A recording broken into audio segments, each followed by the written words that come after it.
बच्चों, welcome back to the channel and this is Neha from SGCA. As you all know, we had started your last chapter of your section number 1 titled as Voyaging Towards Excellence and written by Achyut Godbole. तो मैंने आपको last के lecture में बताया था कि ये जो चैप्टर है ना बच्चों, दिस इज एन ऑटोबायोग्राफी. किस पे? हमारे राइटर पे. ऑटोबायोग्राफी क्या होती है? जब राइटर खुद के लाइफ इंसिडेंट्स के बारे में लिखता है तो उसे हम बोलते हैं ऑटोबायोग्राफी. तो हमने ये स्टोरी स्टार्ट की थी और इसमें हमने जानेंगे कि कैसे उनने अपने बचपन से अपने लिए करियर बिल्ड किया.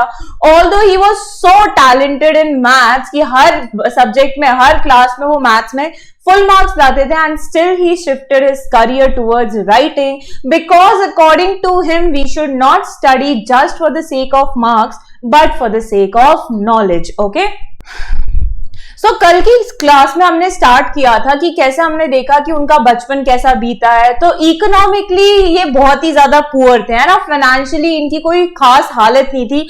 300 फीट स्क्वायर फीट का इनका घर हुआ करता था जिसमें बेसिक नेसेसिटीज भी नहीं हुआ करती थी, जैसे कि फैन नहीं हुआ करते थे, ग्लास स्टव नहीं हुआ करता था, जो भी गैस स्टोव नहीं हुआ करता था.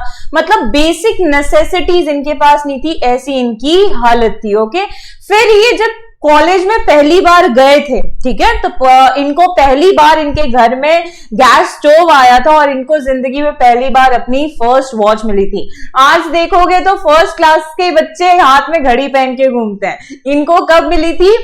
जब ये फर्स्ट टाइम कॉलेज गए थे. एंड बचपन से ही भले ये इकोनॉमिकली या फाइनेंशियली बहुत ज्यादा पुअर हो, बट कल्चरली इनका जो चाइल्डहुड था वो बहुत ज्यादा रिच था. क्यों? क्योंकि इनके फैमिली बैकग्राउंड से बहुत ज्यादा म्यूजिशियंस आते थे, पेंटर्स आते थे. तो दिन ब दिन इनके घर में कोई बड़े म्यूजिशियन या कंपोजर या ऑथर आके बड़े बड़े राइटर्स के बारे में, बड़े बड़े पेंटर्स के बारे में, बड़े बड़े स्कल्पचर्स के बारे में बातें करते थे जो इनको बहुत ज्यादा फैसिनेटिंग लगता था.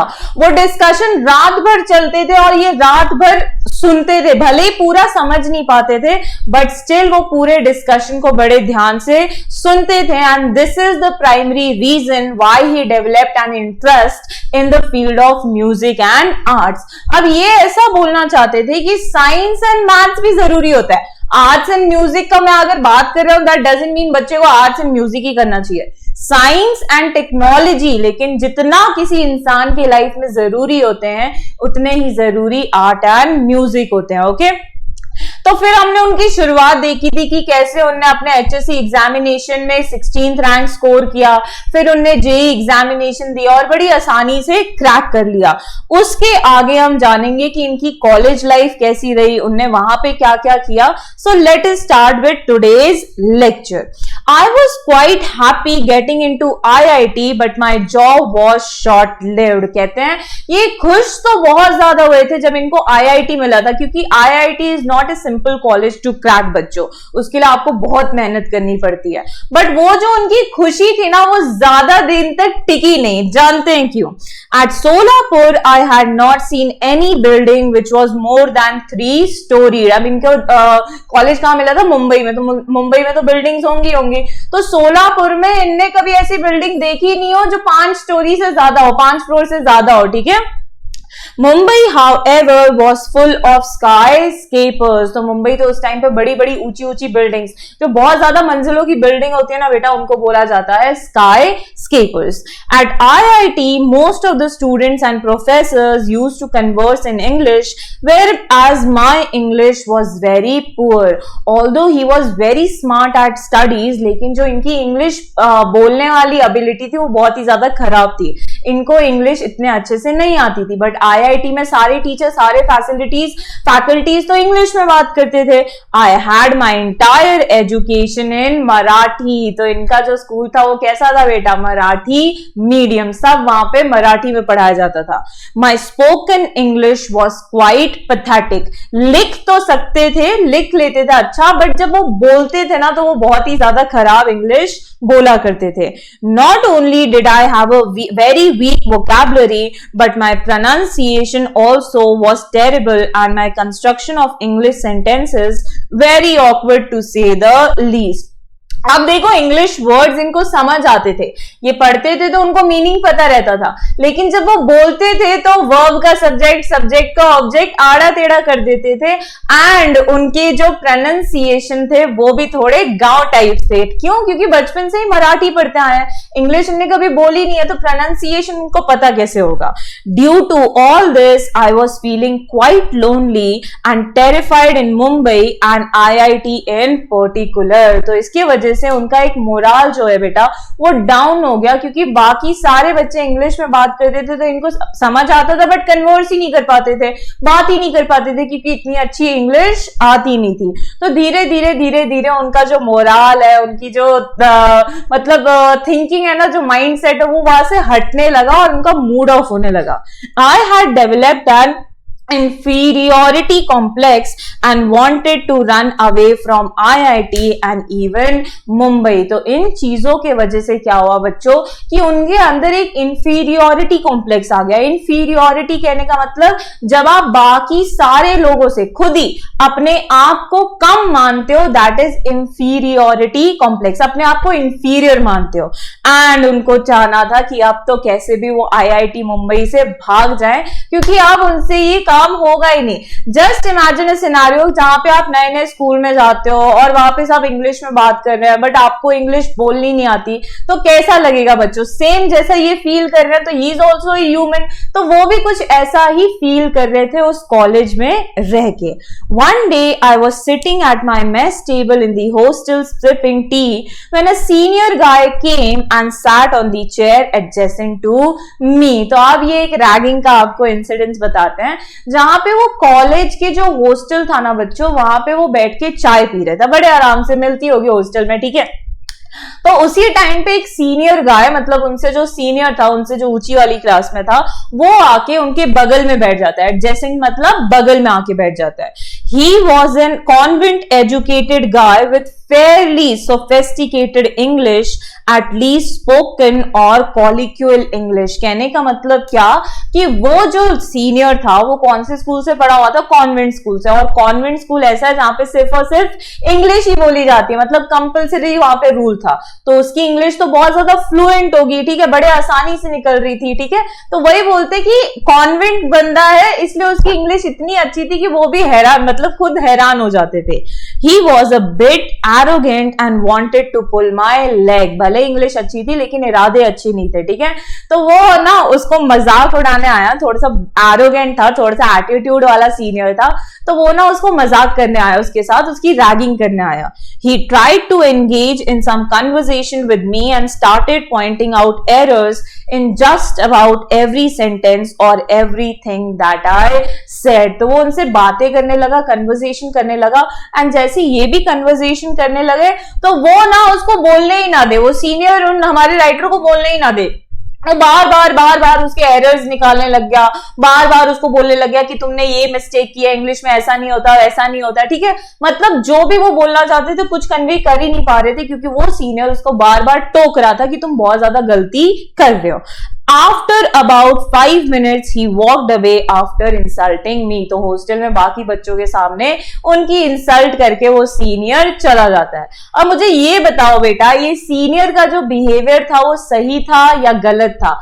टोटली गलत था, बिल्कुल ही गलत था, ऐसा होना ही नहीं चाहिए। Whenever you see a person is feeling complex about himself, तो आपको उसकी मदद करनी चाहिए, उसकी हेल्प करनी चाहिए, ताकि उसका वो इंफीरियोरिटी कॉम्प्लेक्स निकल जाए। Okay, you should never do ragging of children who are already in a difficult situation. I felt extremely humiliated and upset। तो इनको बड़ा इंसल्ट फील हुआ, नॉर्मल है, सबको ही होगा, एंड इनको बहुत ज्यादा दुख हुआ। As it is, I was feeling quite depressed and diffident, and this incident was the last straw। देखो होता है ना, जब हम बहुत सारी चीजें झेलते जाते एकदम हमारा जो आंसू है ना वो ब्रिम पे आ जाता है, और कोई छोटी सी भी चीज करके जल जाता है और वो पूरा वोल्केनो हमारा फट जाता है ना। ये इंसिडेंस हुआ होगा कि नहीं हुआ होगा? आप बहुत चीजों के बारे में सोचते होगे और कोई छोटा में से भी टोक देता तो आप ऐसे रोने लग जाते हो। तो इनके अंदर ना ये जो लैक ऑफ कॉन्फिडेंस था वो भरते जा रहा था। वो अपने आप को ऑलरेडी ये अपने आप को इतना लैक ऑफ कॉन्फिडेंस हो गया था, अपने आप को इतना नीचे मान रहे थे कि जब इनने ये सीनियर ने इनकी इंसल्ट की हॉस्टल में, तब वो सह नहीं पाए। मतलब उनके अंदर का जो वोल्केनो था वो फट चुका था। I was almost broken. I felt out of the place there and literally wanted to run away to Solapur that very moment. और उस पर्टिकुलर टाइम पे वो चाहते थे कि छोड़ो कॉलेज वॉलेज भाड़ में जाए, मुझे तो अपने सोलापुर वापस जाना है।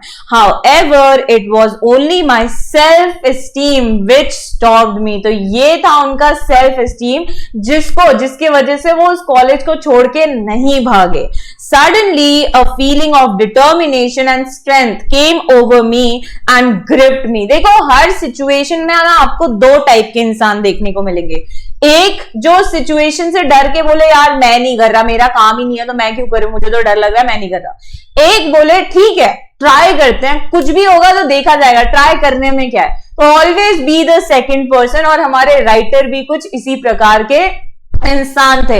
उनने भी ऐसे डिटर्मिनेशन से डिसाइड किया कि नहीं यार कुछ तो भी बदलना पड़ेगा, कुछ तो भी करना पड़ेगा। आगे का लेक्चर कंटिन्यू करने से पहले मैं आपको एक छोटी सी इंफॉर्मेशन प्रोवाइड करना चाहती हूँ दैट एसजीसीए के जो लेक्चर्स हैं वो दो प्रकार से चलते हैं। एक यूट्यूब सीरीज जैसा कि आप अभी हमें देख रहे हैं, एंड दूसरा premium online live classes. Premium online live classes हमारी जीमीट पे ली जाती है, जहां पे आप दिखाए गए फैकल्टी से फेस टू फेस बात कर सकते हैं। दूसरी इंपॉर्टेंट चीज, प्रीमियम बैचेस में आपको बैकअप फैसिलिटी प्रोवाइड की जाती है। और क्या फैसिलिटीज है प्रीमियम बैचेस की, तो वो आपको स्क्रीन पे दिखाई जा रही हैं। The courses which are offered by SGCA are 11th, 12th, BCom and CA foundation. So for admission and more details you can call us or WhatsApp on the number shown on the screen. तो चलिए फिर आगे का lecture continue करते हैं। Despite hailing from Solapur, if I could be a rank holder in school, college and IIT with many awards in mathematics, there must be something right with me. देखो हर चीज, although he was feeling so low, लेकिन still उन्होंने अपनी achievements को याद किया and वो वापस कॉन्फिडेंस गैदर किया कि नहीं यार मैं बचपन से, मुझे मैथ्स में इतने अवार्ड्स मिलते आए हैं, मैंने इतने रैंक होल्डर्स वाली पोजीशन ली है, कॉम्पिटिटिव एग्जाम्स हो या स्कूल के एग्जाम्स हो या IIT के एग्जाम्स हो, तो कुछ तो भी स्पेशल होगा ना कि मैं उस IIT कॉलेज में गया हूं, वही मुझे पहचानना है। Why should I give up? मैं क्यों हार मानूं? Just because मुझे इंग्लिश नहीं बोलनी आती तो मैं हार मान लूं? And that too for a silly and small thing like English? I was not to give up anymore and I was determined to fight back. तो उन्होंने डिसाइड कर लिया कि नहीं, हार तो बिल्कुल नहीं मानूंगा, गिव अप तो बिल्कुल नहीं करूंगा, ये जो प्रॉब्लम है उसको सॉल्व करने की कोशिश करूंगा। सो ये पॉइंट होता है बेटा जहां पे हर बंदे, हर इंसान के लाइफ में आता है, जहां पे या तो आपके पास ऑप्शन होता है वापस चले जाओ, नहीं तो उस ऑब्स्टैकल को पार करके और ऊपर चले जाओ। तो बी दैट पर्सन जहां पे आपके पास हिम्मत हो, वो एटीट्यूड हो to fight that obstacles, to overcome that obstacles, तभी आपको अपनी लाइफ में सक्सेस मिलेगा। Okay So, as I climbed the stairs of my hostel room, my plan was ready in my mind. तो चाय पी के जब humiliated हो गए तो वो वापस आए और स्टेयर पे चढ़ते चढ़ते उन्होंने डिसाइड कर लिया कि what are the next steps that he has to do. Normally, most of us who are educated in vernacular languages such as Marathi think in Marathi before speaking in English, translate it in English and then somehow try to speak out these translated English sentences in an extremely awkward fashion. अब देखो ये क्या बोलते हैं जो 99.9% of the students करते हैं while speaking English. Okay? अब जो बंदे vernacular languages में सीखे होते हैं, education किया होता है, vernacular कहने का मतलब स्टेट लैंग्वेजेस में, चाहे मराठी हो, पंजाबी हो, जो भी लैंग्वेजेस होती है, तो उन लोगों को जब इंग्लिश बोलने की बारी आती है ना, तो वो क्या करते हैं, पहले मराठी में सेंटेंस फ्रेम करते हैं एंड देन उस मराठी को इंग्लिश में कन्वर्ट करके बोलते हैं, विच इज वेरी ऑकवर्ड, क्योंकि हिंदी में सेंटेंस फॉर्म करने के, मराठी में सेंटेंस फॉर्म करने के अलग रूल्स होते हैं, इंग्लिश में सेंटेंस फॉर्म करने के लिए अलग रूल्स होते हैं। इसलिए जब भी वो इंग्लिश बोलते थे तो वो उनकी अजीब सी English, awkward English, wrong English निकलती थी। I had decided that I would do nothing of this sort. तो इनने डिसाइड किया कि मैं ऐसे नहीं इंग्लिश सीखूंगा.